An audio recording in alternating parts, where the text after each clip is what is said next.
Hey guys, and welcome back to another episode of Food School Smarter, Stronger, Leaner podcast on a mission to inspire a world where food makes us better. My name is Shurina. I'm a nutritionist, certified health and nutrition coach, helping people like you to change your eating habits, fine-tune your nutrition plans in a simple way so you can reach your fitness, your health goals, and feel your absolute best. Because guys, it's confusing out there.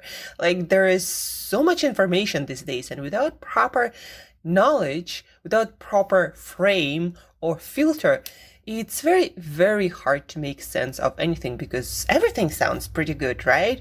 Well, this diet is great, keto is great, and then low fat is great, and then, although these days probably not so much, low sugar is great, but then everything can kill you and is poison, and high fat, low fat, high carb, low carb, high protein, no protein, so many things. But for people like myself who are scientifically trained, it's not that complicated, believe it or not. It's quite simple. And so the purpose of this podcast is to help you to get a little bit better sense of what actually science says about different aspects of eating, nutrition, and health. So, and let's just jump straight into our episode as usual. Today we are talking about another confusing label. Yesterday we were talking about all natural, and actually yesterday I also read this article in one of the newsletters, Nutrition Navigator USA. I think they just update us on different products or new ingredients, etc. Anyhow, I was reading an article from this newsletter about all natural labels and how they are still not sure how to define all natural, like USDA in US and other food organizations. Food producers, they demand us, what does it mean? Who can put it on their label? As for now, guys, all natural, anyone can put it on their labels. It doesn't really matter. There is no definition for food producers what all natural means, so everyone interprets that term in their own way and then put it or decide to put it or not to put it on their label. Probably in most cases to put it so make you to think it's better for you in some way. Anyhow, today we are talking about another confusing label, high protein. They put it on a lot of things because also high protein obviously doesn't have any definition.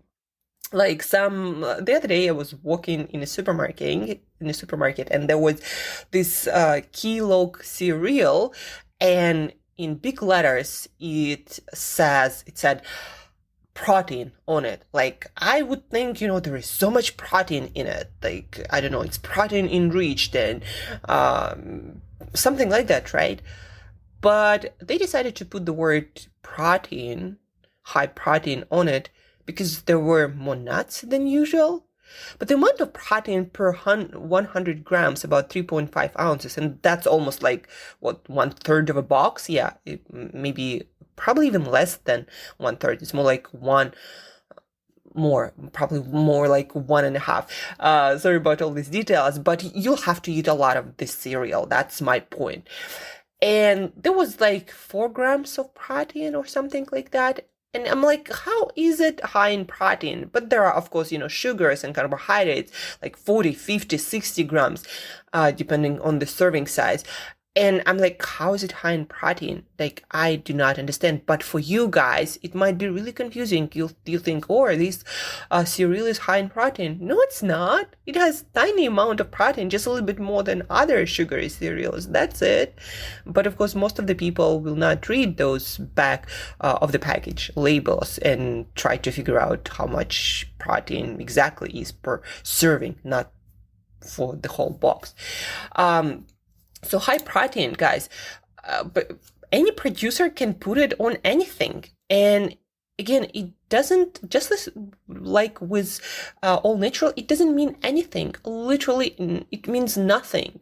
What is high protein? There is no definition that any food producer has to follow to put that label. They put it on everything. They put it on bars that have more sugar, much more sugar and fat than protein. They put it on those cereals or morning breakfasts. They put it on yogurts that are more that are richer in sugar than in protein. They put it on everything. For example, a couple more example, from vegan community. You might read an article or something, a blog post, saying that chia seeds are high in protein, or peanuts are high in protein, or some beans are high in protein. And guys, yet they are higher in protein than broccoli per bite, not per calorie, because they're quite caloric substances. But they have very little protein still. A whole can of beans that is in front of me, for example, it's black chickpeas. A whole can has 15 grams of protein. A whole can is about 220 grams or about 7 ounces. So the whole can has 15 grams of protein. To give you a comparison, the same amount of chicken breast, 200 grams of chicken breast is actually 60 grams of protein. So 4 times. And to get all the protein that you need from beans, you'll need to eat, well, for my standards, you'll need to eat like 10 cans of, almost 10 cans of those beans. For more moderate expectations, you would need to eat about, at least five of those cans to get all the protein you need. Or let's take tofu. Supposed to be really high in protein, right? But more often than not, the protein that you buy is going to have about 9 grams of protein per 100 grams of tofu. Just 9 grams per 100 grams, or 3.5 ounces of tofu. You'll have to eat a whole lot of tofu. And I don't know if you're a fan of tofu or not, but you'll have to eat quite a lot to get any meaningful amount of protein per day. Now, tempeh, it's another fermented soy product. It's a little bit different, right? It has 19 grams of protein per 3.5 ounce serving, or 100 grams of it. But again, some, vegans say, oh, tofu is so high in protein. Well, you'll need to eat like a kilo of it to get all the protein you need. The highest in protein are animal products, of course.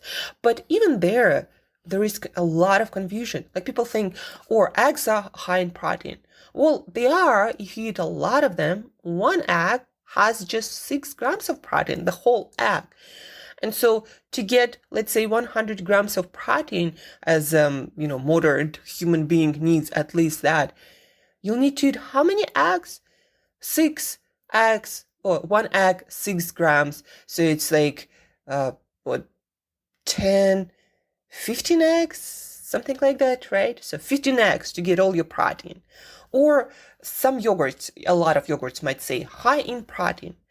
But usually, per 3.5 ounce of yogurt, there is only 5 grams of protein. Again, to get any considerable amount, you need to eat a lot of it, right? You need to eat like a kilo to get 50 grams of protein. That is it's 2.2 pounds of yogurt to get the protein that you need per day.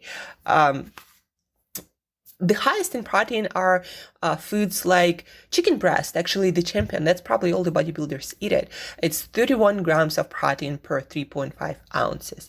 Even beef doesn't have that much. It has only 26 grams of protein per the same amount of serving. Fish would have about 20 on average. The fattier the fish is, usually like salmon, for example, the less protein and more fat it would have. Not always though. Some lean fish like cod, for example, white, fish, sometimes have less protein, but also less calories and less fat. So not always. The highest in protein foods, guys. This is the main message. Our chicken breast, this is the champion. Then you have your other kind of meats and fish. Then, shellfish, even not that high, like mussels. For example, prawns are much richer in protein than mussels. Mussels is about 16 grams of protein per 3.5 ounces, kind of similar to really high protein yogurt like skyr, for example, that has almost no fat, no carbs, just pure protein, right? So even shellfish, sometimes high in protein, sometimes not so high.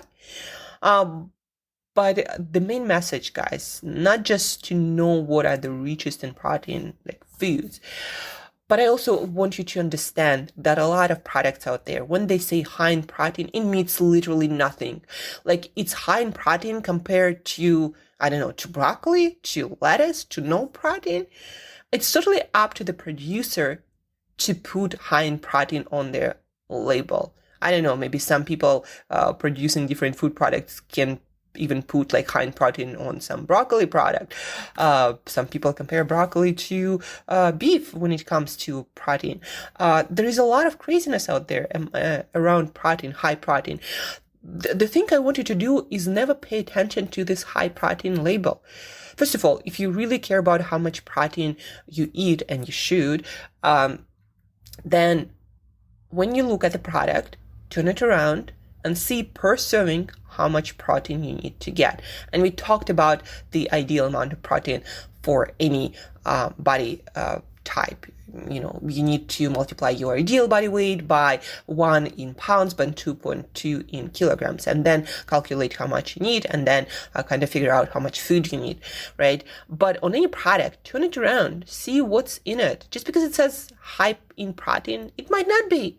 Not by my standards or any person with common sense standards.